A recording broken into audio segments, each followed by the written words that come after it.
All right, well, I'm working on a Beringer. This is a Europower PMP 4000, and the main transistors or um, silicone controlled rectifiers or whatever they are for the amplification section of this, I believe are blown out. So we're going to go ahead and open this baby up and have a look. When you're undoing the main board, you'll see there's two connectors here, and both of these connectors go right in on this board. Right here you can see there's the one connection, and then there's the other wider white connection. You see that it's just 4 pins sticking up right there. And this is the power supply. And so this is going to be the amplifier section. So I got to take the lid off right there. So let's get that done. Okay, well, we got the cover off, and let's take a look. The heat sink is obviously the part of this for the so these look like SCRs. There's 4 of them here. I don't know why they stacked them like that, because normally there's 2, one for each channel, right and left. I'm looking back here. This is all noise reduction and make the amp. It's supposed to be a Class D amplifier, which is good. So it looks like I need to get 4 of these little guys right there. Let's see if we can get a number off of these guys.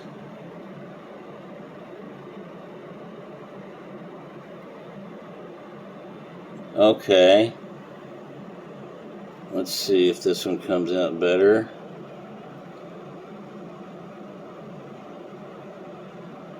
Yeah, they're kind of, oh yeah, look at that. It's totally fried, absolutely fried. See that side of it there on the right side? See the damage right there near the bottom of the legs going in there? Yeah, I'm surprised this thing has lasted as long as it did. So, okay, there's a number on that one. I think is going to be one of the best ones. Yeah, these are absolutely cooked. All right, well, I got to get the numbers off that, and then we'll order them, and we're going to have to desolder this, obviously, and put the new ones in.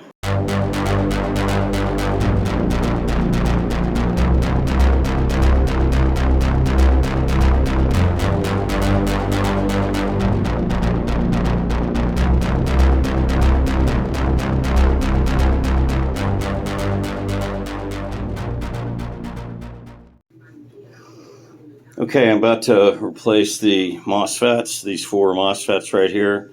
I got to remove the amplifier board, which is right here, and I've got to disconnect the power supply right there.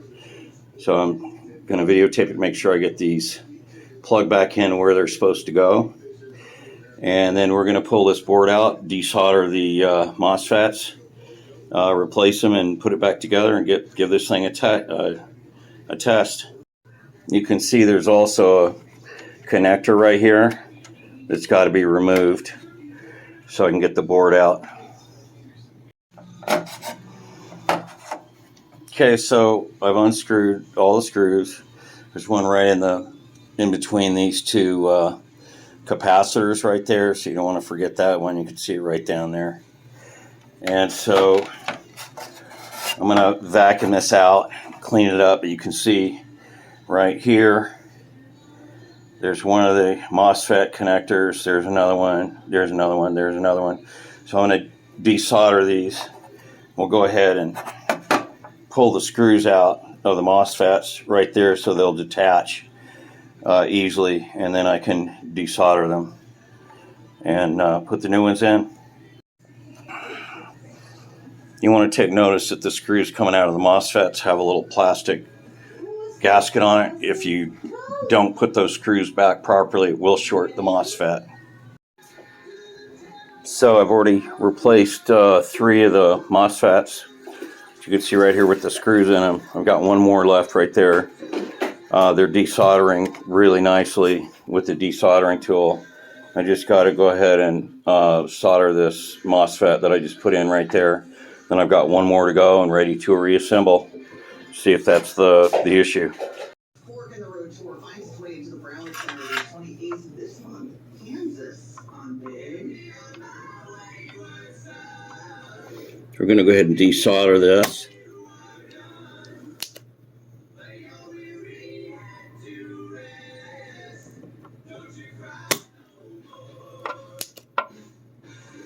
Be really hard without this desoldering tool.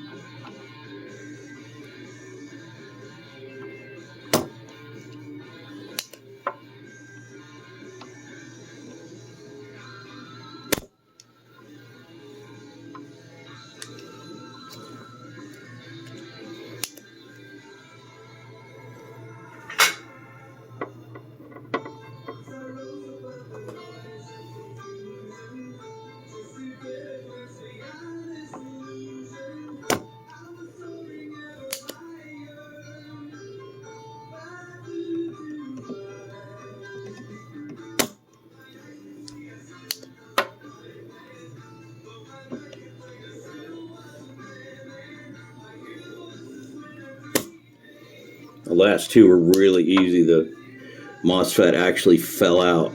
That was so awesome.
All right, let's see if we can start working that out with the pliers.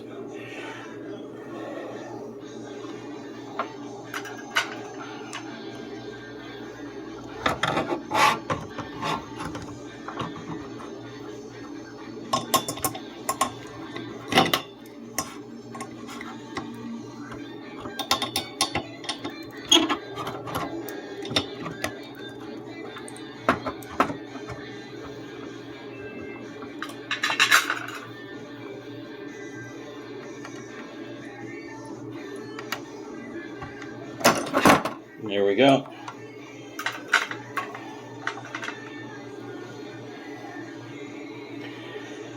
All right.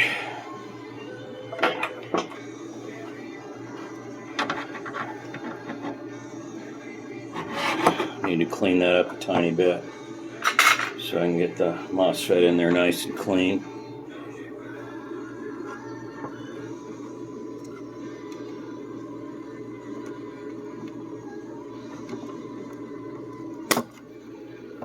That looks good.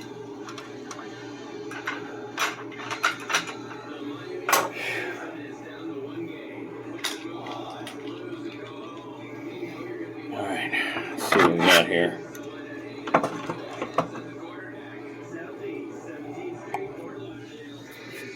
Okay. See if I can get this guy to slip right in there. That would really be nice.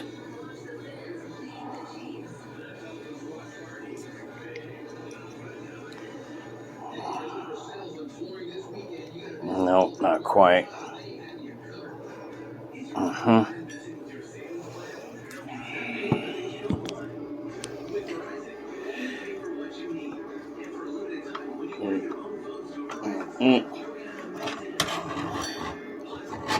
A little bit tight.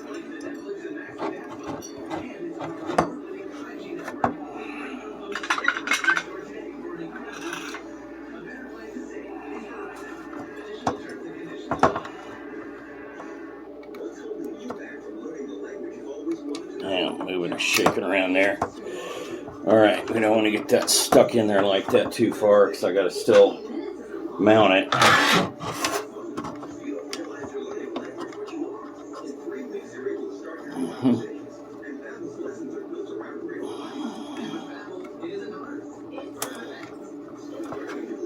So you want to get the screw in first before you solder it. Oh, you'll have to desolder it again and turn into a mess. You don't want to go over 300 watts on these for longer than 15 seconds or you can burn them out. So we're going to solder this baby up. Let's get the screw in first, and then we'll go from there.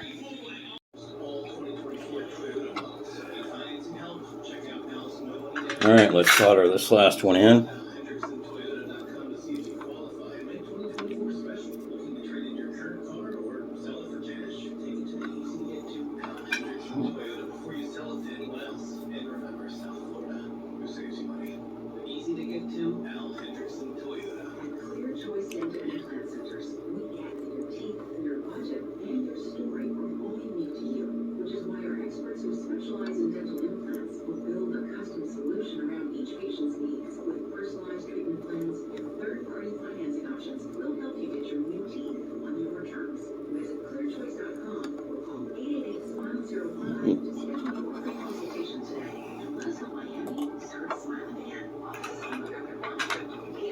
Okay.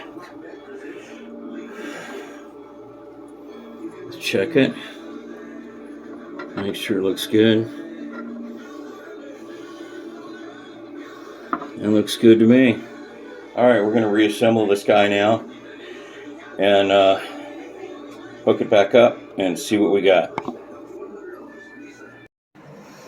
Well, got the MOSFET soldered in. You can see right here, I just went ahead and put the shield back in, but you can see them right there. There was 4 of them, and we desoldered them, put them back in, and just put the shield back on. We're going to go ahead and reconnect the 2 connectors right here and fire this baby up, see what we got. Okay, so we went ahead and plugged it back in. I don't have the screws in yet. I haven't put them in yet. We're going to go ahead and test it and fire it up. Make sure my masters are all off. You know, if you want to overpower the amp right away. And so we're going to go ahead and get the power turned on here. There we go. Board's lighting up. Looks good so far. We already have a signal coming in off YouTube. Alina Abba should have known before and she let her client file. We're operational. But she ignored it. In fact, the judge... So there we go. So the MOSFETs are what burned out on this thing. And one of the things you got to remember is this unit's about 10 years old, and I have run it in the rain, all kinds of conditions where, you know, it got wet, and different kinds of speakers. One of the things that you do want to watch out for is your impedance. You know, it's rated, you know, for 4 and 8 and so on, but if you screw that up, it can put, you know, kind of a heavy burden on those MOSFETs, which can reduce the life of them. But it only took about an hour to repair this. So if, you know, you take all the screws out, you pull the top off, it's got 2 snap-in connectors, you disconnect those cables, and you have easy access to the lower end of the unit. Take off the shield, then you have access to the MOSFETs. You take 7 screws off of that board, and then you have easy access to flip the board upside down and, you know, desolder the MOSFETs one by one and reinstall them. And here you go. I repaired this for about an hour's worth of time and $12 worth of MOSFETs, and I have some spares in case I blow them again in the future. So if you have trouble with this unit, it's a great unit. This thing is a workhorse. This Bheringer Europower PMP 4000. They're still making these exactly like this today because they're such a great value and a great workhorse. And you can see I've got some really crazy wiring going on here where I can loop down to my ADAT unit and I can record and do pretty much everything I want to do simultaneously. I got every kind of adapter and connector and barrel connector you could have to make this work, but I love this unit. Hope you guys enjoyed it, and if you have any questions, let me know.